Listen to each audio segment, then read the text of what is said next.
Nandita, Started recording. are you giving go ahead? Yes. Okay. Why am listening some hissing sound? Now it is okay. So this is story of there was a monk and he was single in the sense that he had a little hut for his ashram or whatever you may say, and little garden also in front of the hut. Morning he will wake up and do his daily things, prayer, meditation, everything, eat something, and then he would leave. And he will travel from his village on foot and walk to another villages. And his main purpose was to help people in whatever, whichever way possible. Like someone needs help, helping hand in the agricultural field, he will help there. Somebody needs help in something to do with chores, he will help. And then he will come back in the evening. And very soon, all around everybody came to know about him. And this went on. So once the king was passing through that area and he heard a lot about that monk. And he also got to know that he travels on foot from one place to another place. So he gifted him a horse, very beautiful and very strong horse, and very young, like pony. And slowly the monk grew very fond of the horse, pony, and then the pony grew into a very handsome, very strong horse. And then he started traveling with the horse on his back. And also, there was a robber gang, very famous in that area, and his the leader was very fearsome, and his name was, we can simply say KS if you are not able to pick up the Indian name. By the way, his name was uh, Khadag Singh, and he was known for his cruelty also. And he had a big gang. And that time, this gang will travel like Wild West in the US. No, few years back, they would travel on their horsebacks and go on robbing from one place to another place. So he came to know about the monk, but he never disturbed him because he was all the time helping people.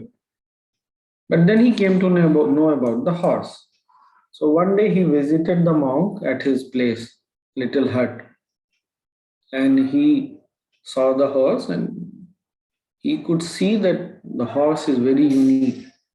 He has never seen such strong and tall, beautiful horse, and he said, "Give your horse to me." And the monk said, "No, I will not." And nobody before that incident had survived after saying no to him. But that day, he just kept quiet. He said, "I will take it from you. I'm giving you a time of 10 days. Either you give me willingly or I will simply take it from you." The monk simply kept quiet and said, "No, we are friends. It's not just my horse and I'm his master. He is my friend, I'm his friend. I will not give it to you." So after 10 days, he comes back and says, "Have you decided?" In yes, he said no. So he says, I'm taking the horse away. And the horse will simply not relent. Somehow he was able to drag the horse, but then the horse will not let anybody ride on his back, will not eat anything. So after just 3 4 days, he saw that it's not possible. So he returned the horse. Then he asked around ki, how to get this horse. So people say that the monk, when he is traveling, no, if he will he allows someone to sit on the back of the horse let them ride because the horse will listen to only his master, the monk.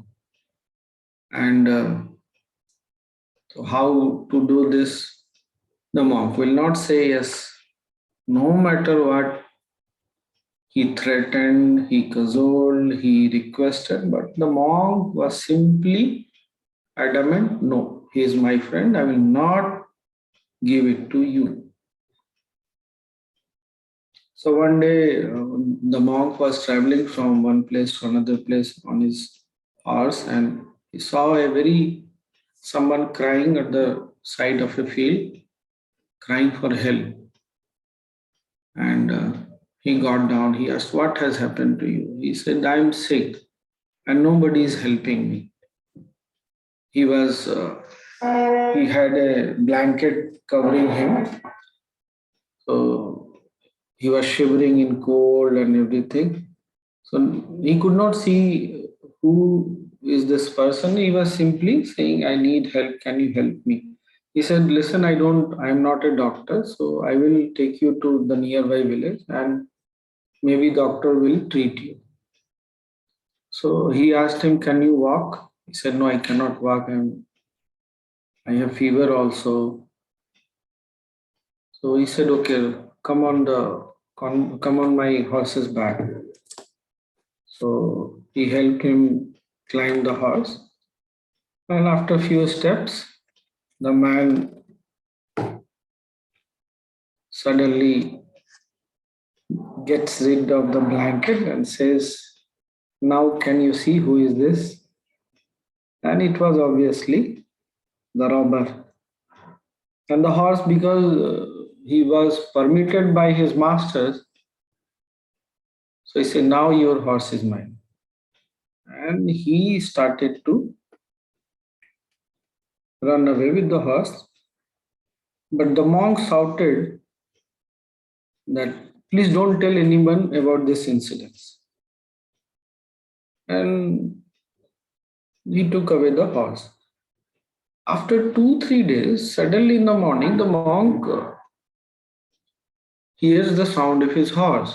And he is puzzled that the robber has already taken the horse. What has happened? He came out and he saw the horse is standing there. And he is obviously very happy that he got his horse back and everything. Both were united and very happy.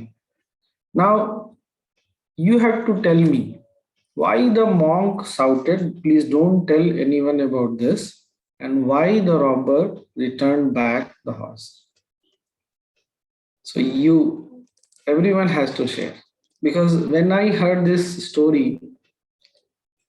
I also could not figure out for a long time why. Because why did he say that? Please don't tell anyone about this incident. So, Anindita, everyone is allowed to unmute themselves. Well, please speak only in English. It seems like few people have joined from India also. Yes, Praveena. The first part comes to mind why he said, please don't tell anybody about it, because then people will stop helping anybody in need. That will, their faith will go away from helping because they will be scared. But as far as the robber, I don't know why he returned it. That I don't know. But from Hmm. side, I can tell because he didn't want Yes. to stop helping anybody. Hmm. Prakash, yes, Prakash ji. Go ahead. I think he didn't. He asked him not to tell anyone because he was embarrassed that he was duped, right? And he didn't want to know that. He tried his best, but somebody outwitted him. Okay. Yes, Valerie.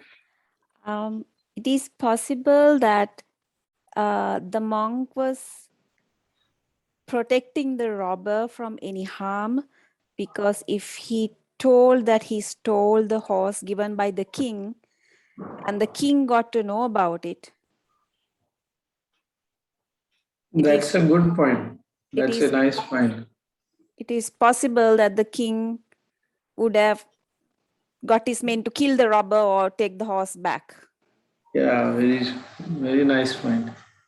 Who else would like to share? I would. Yes. I was just thinking of what was it, Valerie that just spoke? In connection to that, perhaps the monk didn't want the robber to take on any more bad karma, because by telling people, he's reinforcing that karma. Oh, Desai is thinking in a very different way. Nice. Vijay has had. Where is Vijay? Yes, Yes. Swamiji, the first question, I agree with Praveenji's viewpoint, because then people will stop helping anyone who is in need. That is what I think. The second question, why robber returned? Because robber also over a period of time, in 2-3 days, probably 4 days, felt embarrassed that monk, despite being robbed, is trying to help him. And maybe I feel his inner consciousness asked him not to keep the property which he has stolen. His heart changed, and that's why he returned. Okay. Okay. Ritika, Good morning, Swamiji. good I morning. see to connect this story with that story in which this man was there. He used to kill everybody, and he met Gautam Buddha. So he used to say "Mara, Mara, Mara, Mara." Then he said, "Okay, आज से तुम you start saying Mara, Mara, Mara, Mara, Mara, Mara." So when he started chanting Mara Mara, it automatically converted to Ram Ram Ram Ram. So he wanted to,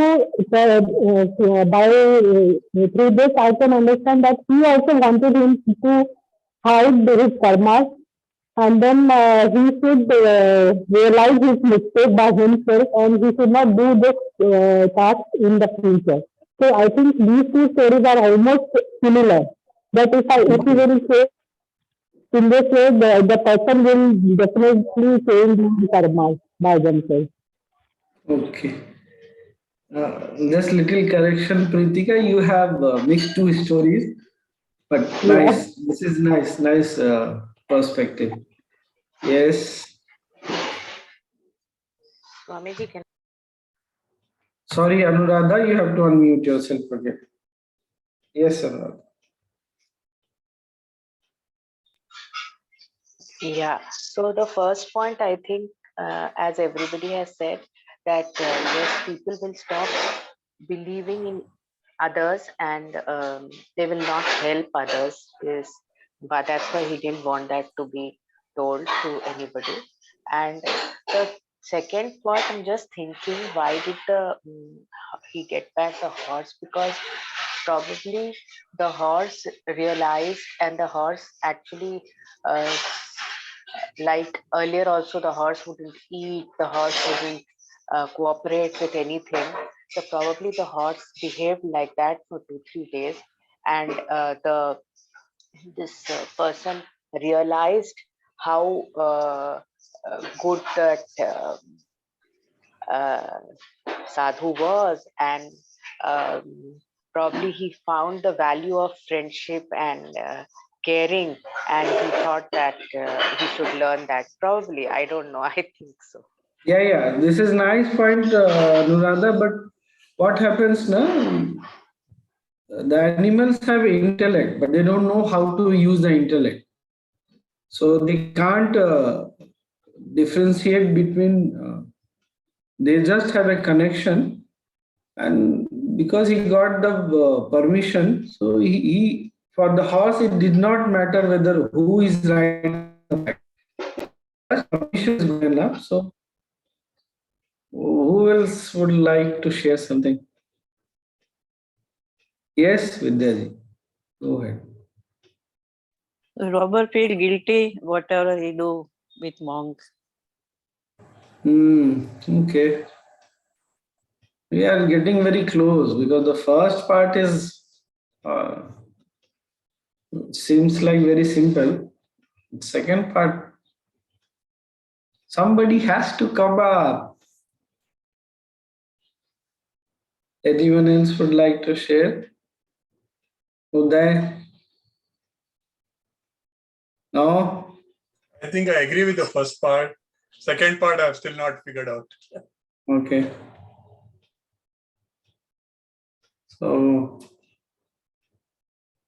So yes, the first part is because the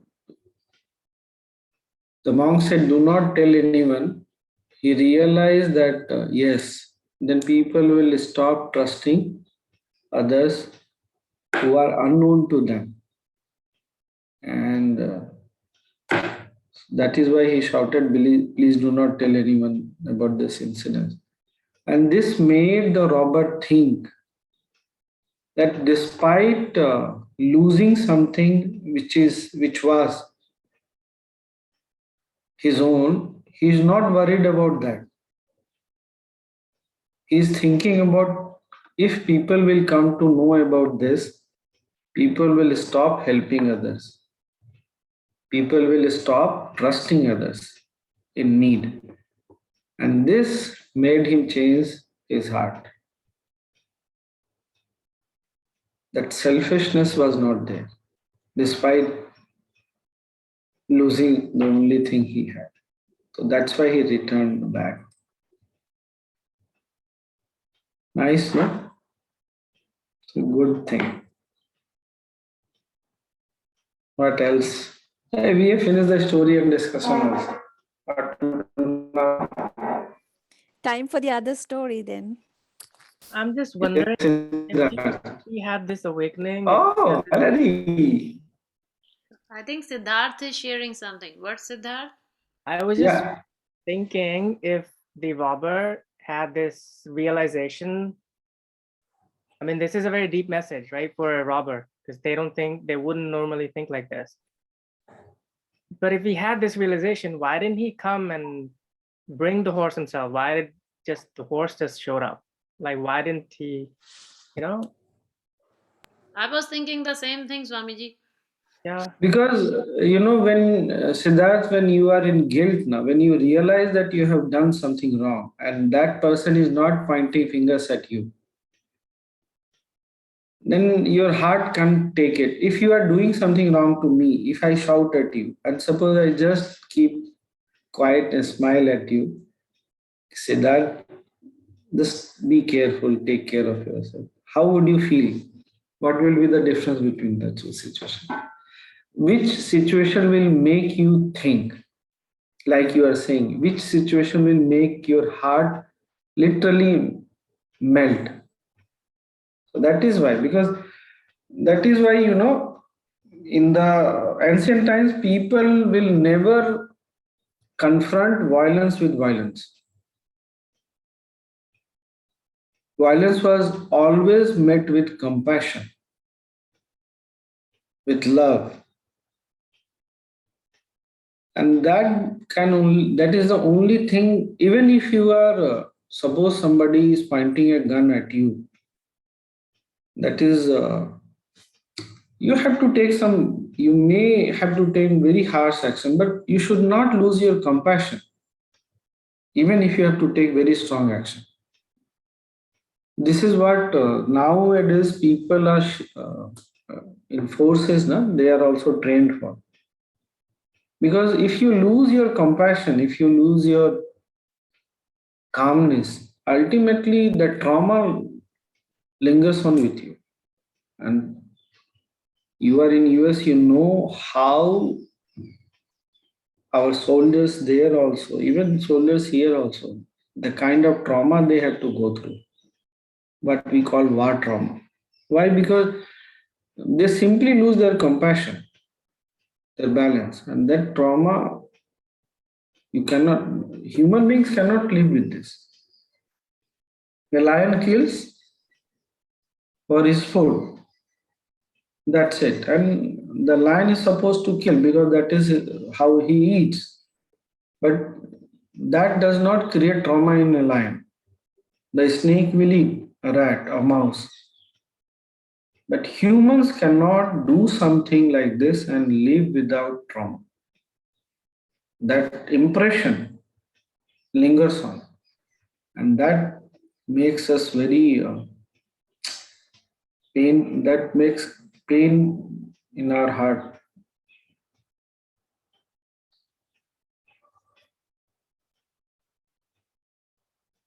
So shall we go ahead with another story?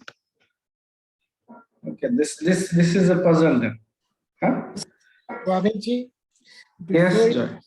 move on, could you tell us a little bit more on how to handle it if we see violence happening? Like, yes, I got the top level picture. We should approach it with compassion. Tell us a bit more. How do you handle? Desa is saying something. Yes, Desa.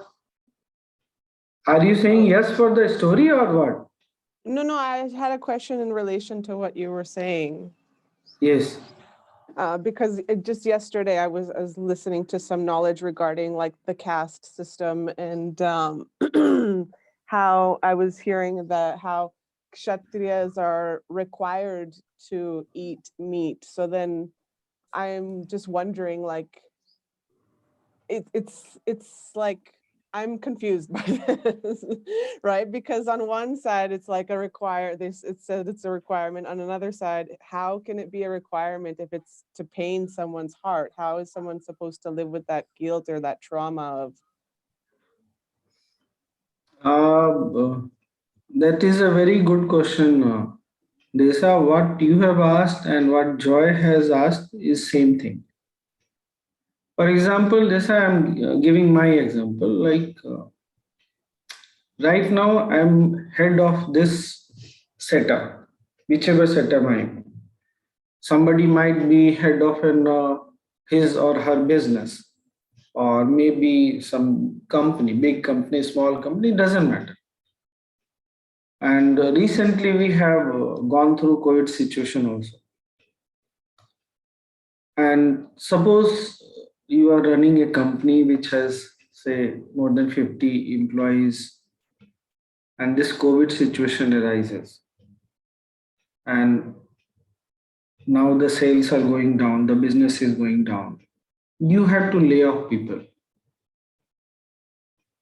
What would you do? Either you can lay off few people so that others can be taken care. You can pay their salary. Maybe along with firing few people, laying off few people, you have to cut down the salary of others also. At least they will have something. They can go through with their family and everything. Tough times need tough actions for sure. But if you are thinking from only from feeling at the level of feelings and emotions, then you will ruin the whole setup. The COVID situation went on for almost 2 years now, more than 2 years. Now things are getting back to normal. So if somebody thinks, no, I will not lay off anyone, then that is not going to help.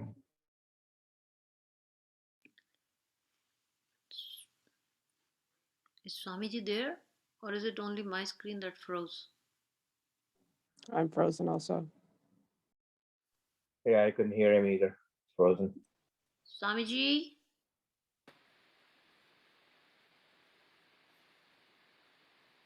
He'll join back, I think. Yeah, I think his connection went wrong.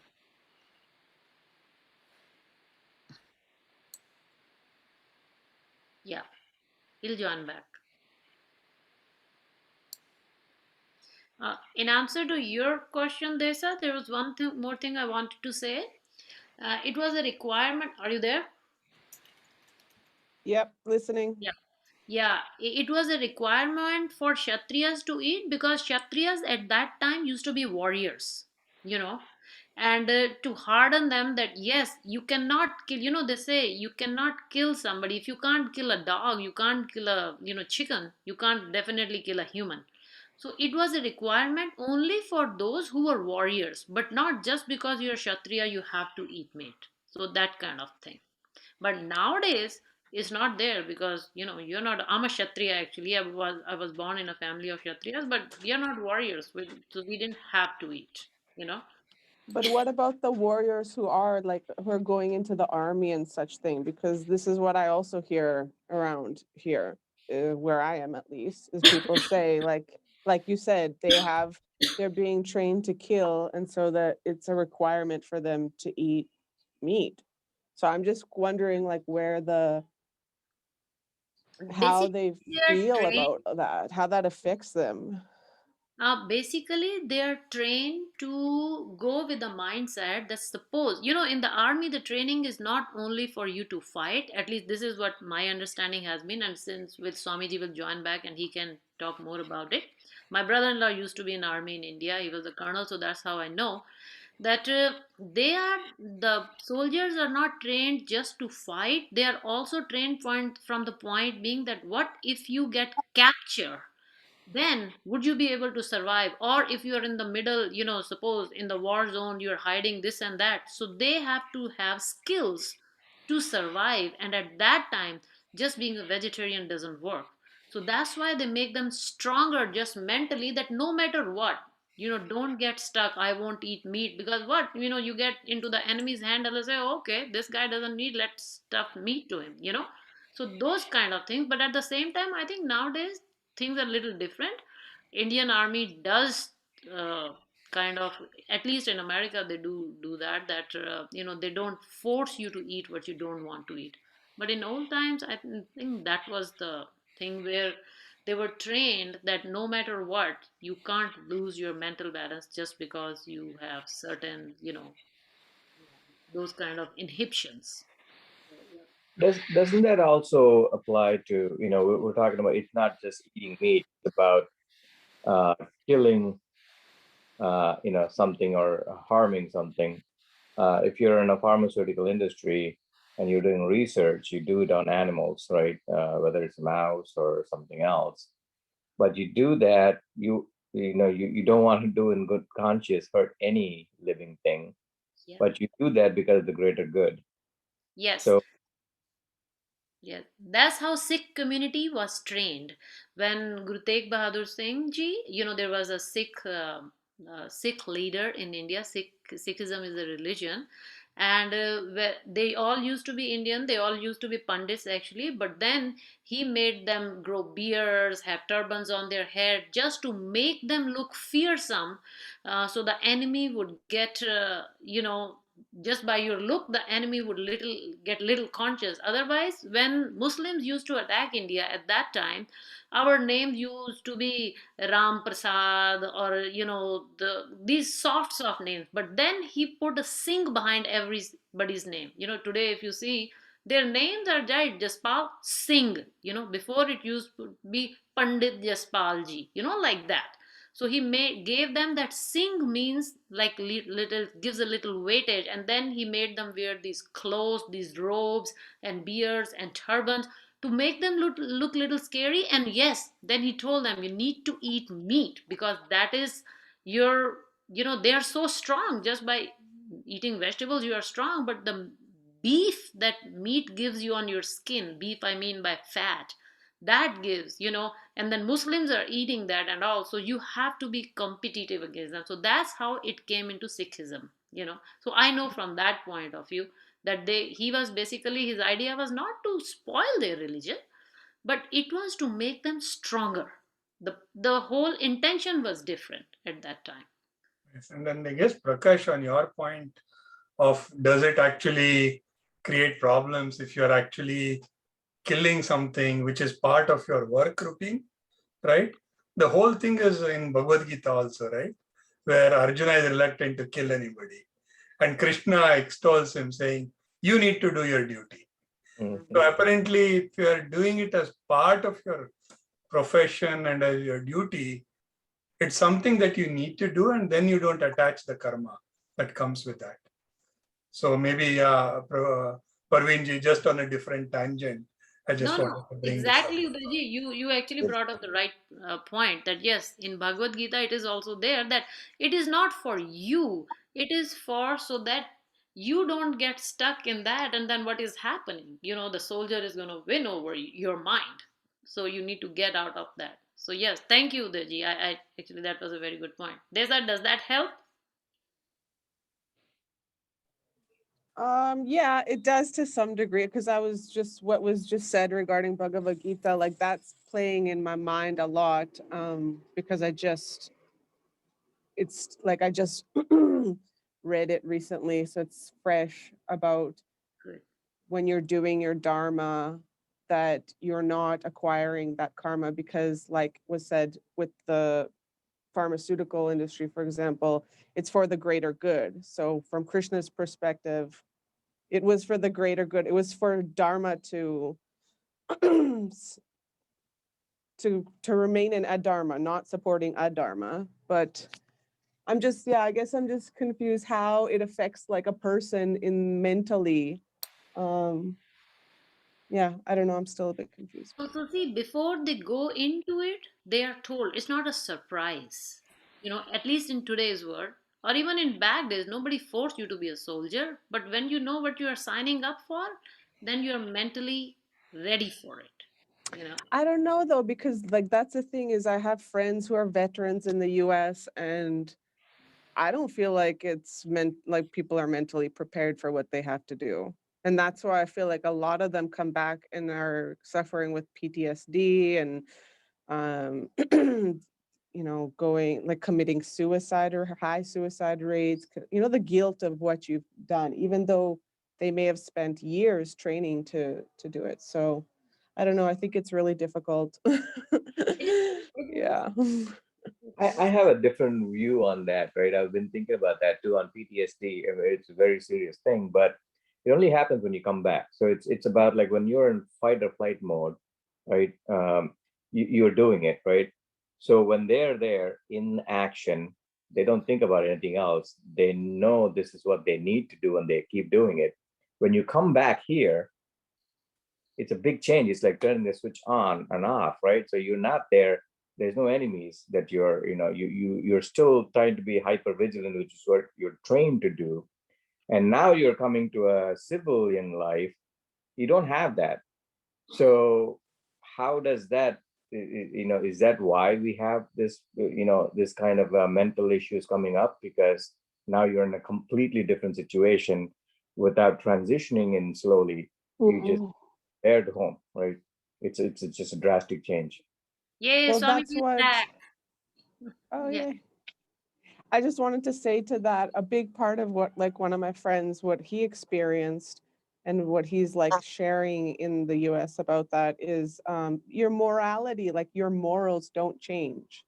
Like your morals, you went there, you went to do that job and you did it, and you're in that environment. And I think that speaks to how much environment affects ours.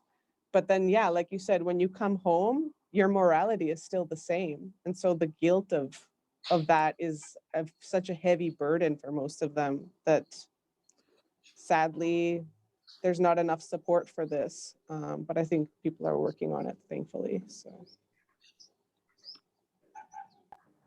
welcome back, Swamiji. Yes, Desa. The thing is, Desa, what I have learned is if you cannot keep your integrity when nobody is looking at you, then that integrity, when everyone is looking at you and you are keeping it up, does not matter. Anyway, the point I was saying is any work, if done with a longer vision, with a greater good, with compassion, with calmness and peace of mind, with his stable mind, will always help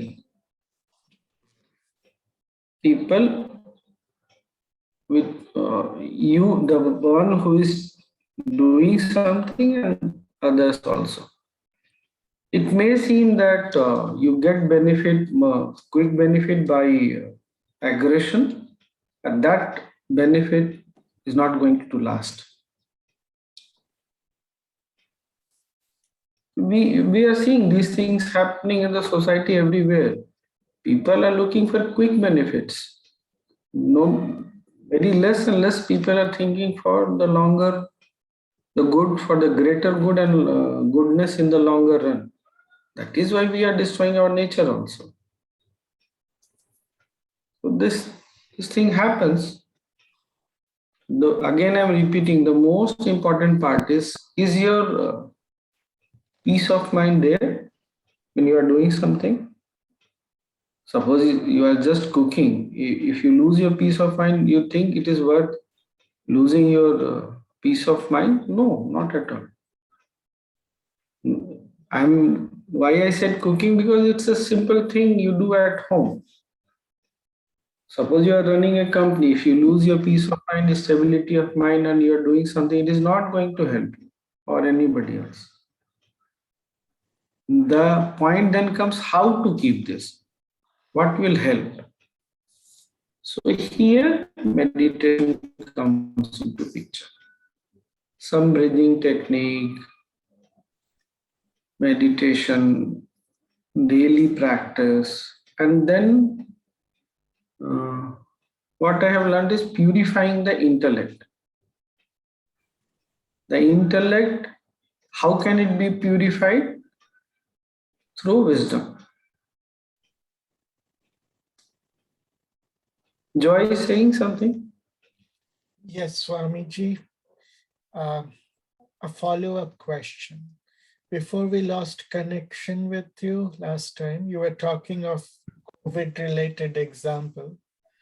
There are businesses that are in my neighborhood. A particular business owner was telling me that he thinks he will lose the business, but he keeps telling his employees that things are going to get better. He tries to keep their morale up.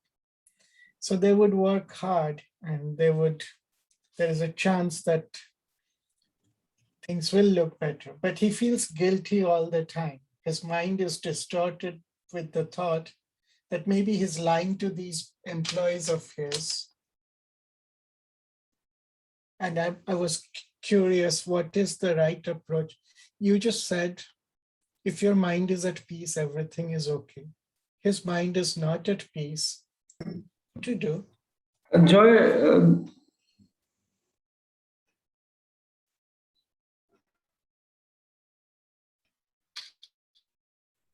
if his mind is not at peace, then he has to take care of that first.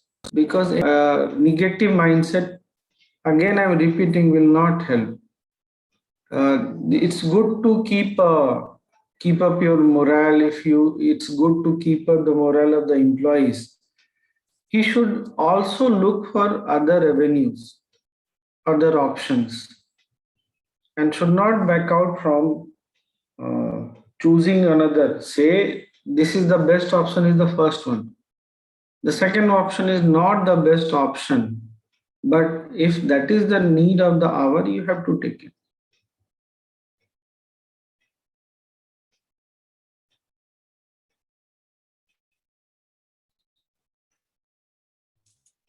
Thank you. Many people, we also asked many people to leave when the COVID situation came. Like the travel department was totally shut down. So we had to ask many people to leave. Almost everyone left in that. We gave them another option that you can stay in the ashram. We'll take care of the food and stay, but we'll not pay you anything. Because that unit is totally not functioning anymore. Then another department which suffered was our Panchakarma Center, where we take care of people the Ayurvedic way. Now nobody is coming out of home. Who will come? So we had to ask all the therapists also, please, if you can go back home, and when the need comes, we'll again contact you. You have to ask. Then many people were said that now we can also not pay that much, which we are paying right now. So many people agreed, many people simply left, many people were not happy, but you had to take action. Why? Because you have to take care of more and more people, other people also. Those people, like we in the Bangalore ashram, the kitchen is during the lockdown, even during the lockdown, the kitchen was feeding people, daily wage laborers also. So we had to keep people in the kitchen. Ashram we had even in the lockdown more than 1,000 people. So kitchen people stayed back. They were taken care very well. But that action had to be, though it looked very harsh and a strong action, we took that decision. And I'm just sharing one simple thing. There is a boy here, and he is so busy in making his own TikTok videos, Facebook videos, YouTube videos. He will not be seen anywhere around. He is simply missing. Somewhere in the corner, he is doing something experiment. So he has received 2 warnings from my side. And I have said him the third time there will not be any warning. It will be simply an action. I have to take that action. And I have explained him everything. But still, if he will not listen, then but I cannot be mad at him if I'm making sense. If I'm mad at him, I'm losing my own peace. If I am feeling bad about, suppose tomorrow, day after tomorrow, he still continues the same way. I feel bad when I'm firing him. Then again, it is no use.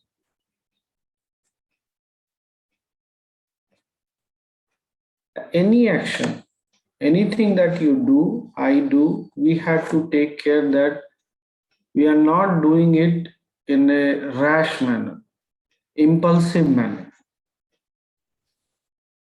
Proper thought process, proper analysis, and then two things. After coming here in the new setup, I have realized either you can be very intellectual, analysis is done well and everything, or you can be intuitive. Me, I am being saved because I'm intuitive. Otherwise, I will not be able to handle anything. There are many people who are much, much better than me, but they're very intelligent, and their intelligence helps them. My intuition helps.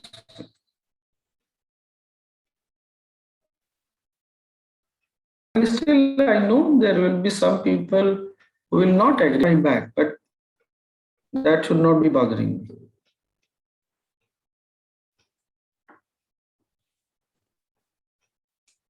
Our second story is now maybe next time. Today it's already 8:20, 8:18 here Indian time. Thank you, Swamiji.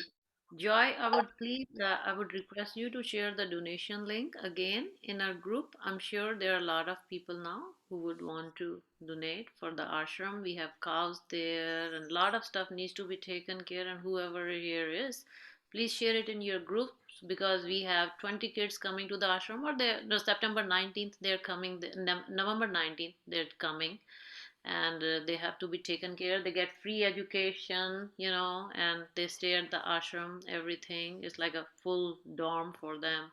Then Goshala needs to be fixed. And Anu, I know you've been helping in San Francisco with that Goshala, so that'll be a good thing. Now we can, help this one. And a lot of stuff needs to be fixed over there. So I would request everybody to please share it in your groups and donate your heart out. Simple. Thank you. Thanks a lot. Thank you, Swamiji. We appreciate the story. Okay. Good, nice story. Oh, yes, yes. So, what lesson should we take from it? So, we should never lose our mind, even when somebody else is pushing us over the edge. Yes, but easier said than done. Mhm. So, Swamiji, I have a question. I mean, when we see on, Yes, Siddharth. we see on TV and news, there's people who are, they are psychopaths. They're not affected. They're not disturbed. They're not angry. They just do all kinds of wrong things. But inside, they're just very calm and very peaceful. How do you explain that? Siddharth, for human being, it's not possible. That you are doing something and it is not affecting you. It's not possible. And second thing, we are trusting the news like they need treatment. If in simple, plain words, they need treatment. What is the best treatment? That those who are experts, they can decide. Simply medicines are not going to help. They need to be taken care in a broader, bigger sense. Values needs to be taught to them, and they need to be helped to understand that what is wrong and what is right. I'm just giving one simple example. Butterflies, I've seen kids, very young kids, catching hold of the butterflies and literally crushing them. If their parents, if the elders at that time they don't teach, they don't inculcate this value that life matters, the same kid will grow up big and very aggressive, out of control. I do not believe that just because, suppose you can kill an ant because you can crush an ant, and because you feel like so, and it is not going to affect you. So this should be taken care in the early childhood days. Kids really need to be taught about value education. Once we grow up, it becomes very difficult.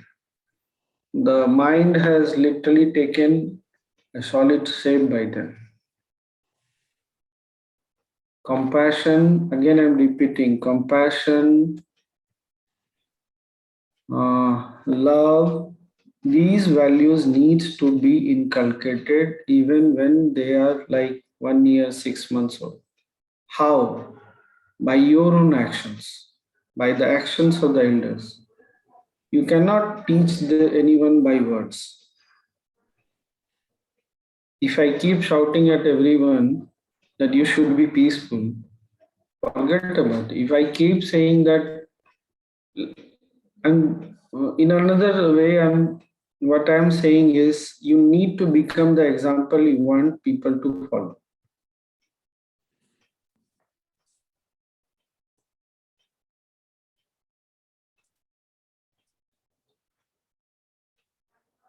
If you, whatever you want people to be, you need to become that.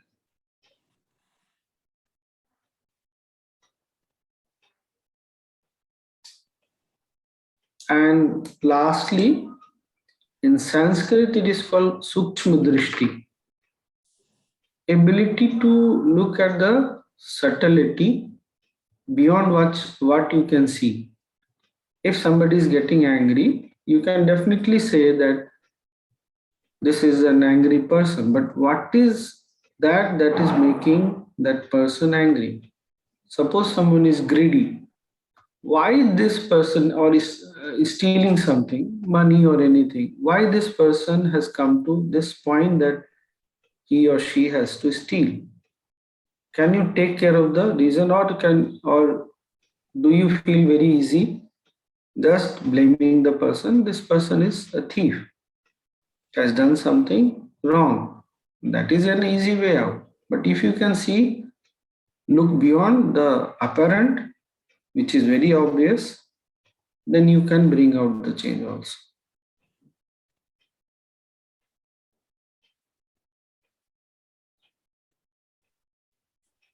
Thank you. That is why, Pretika was sharing that story. It was from Lord Buddha's time, yes. And we'll share that, sometime we'll share that story also. Swamiji, Yes. so we are getting a lot out of listening to you. We had initially only wanted 4 weeks. There's only 2 more left now. How about we go till January 1st at least? We can do that. Yeah, let's go Christmas, New Year, then we'll talk some more.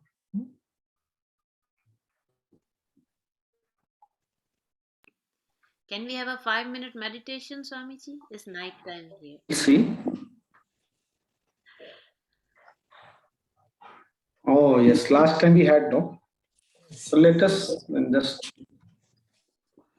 drink some water before we start meditation. A sip or two.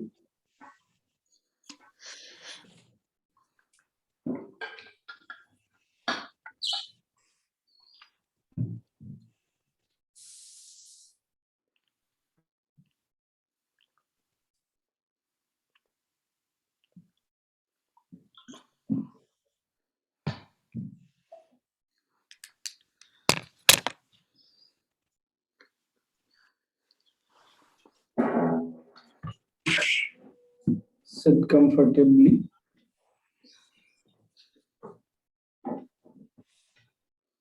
And close your eyes.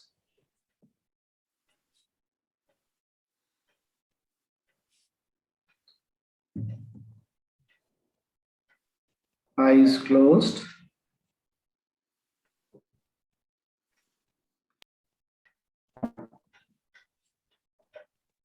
There is, the face is relaxed, comfortable.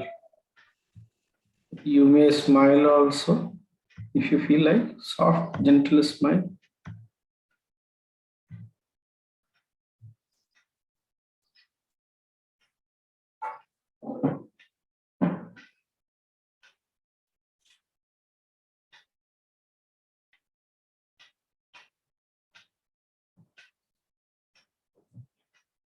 Become aware of your breath.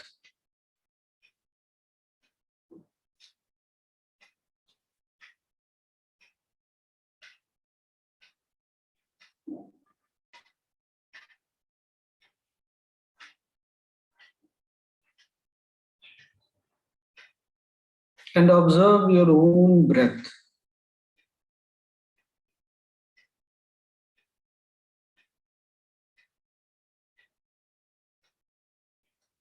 However it is,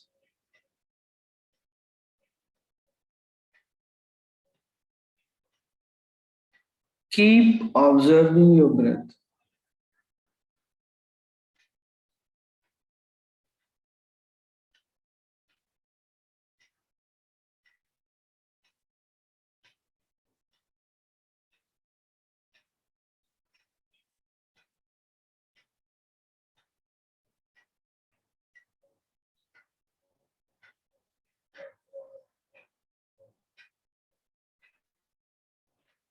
The breath is happening by itself.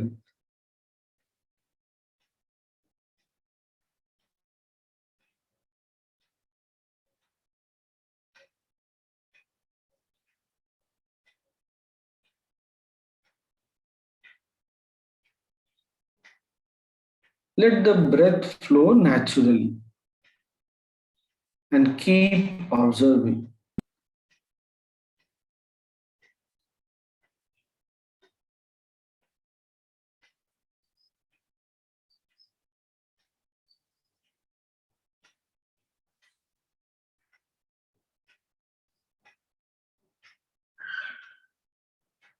Take a conscious, long, and deep breath.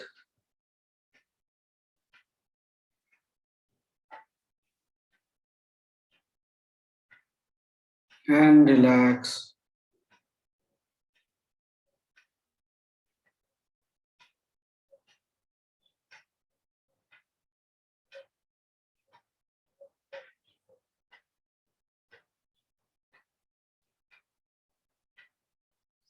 Do not let a single breath pass through without you noticing it.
Once again, a conscious, long, and deep breath.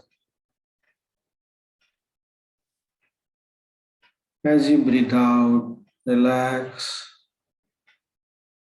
Relax your mind.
Breathe in.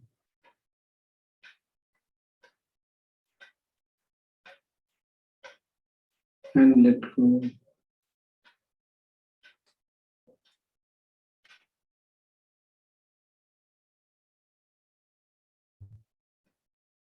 Another normal breath in.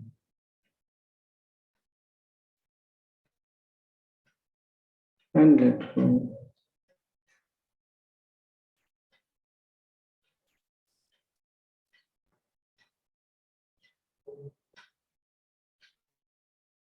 Become aware of your body and surroundings.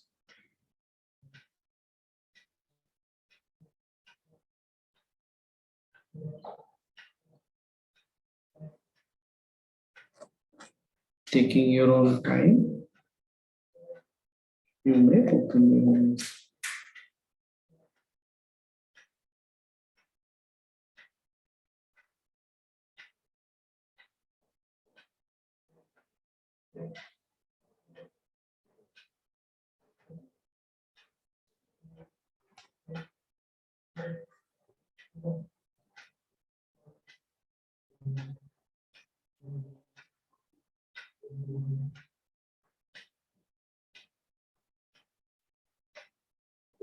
See you next time then.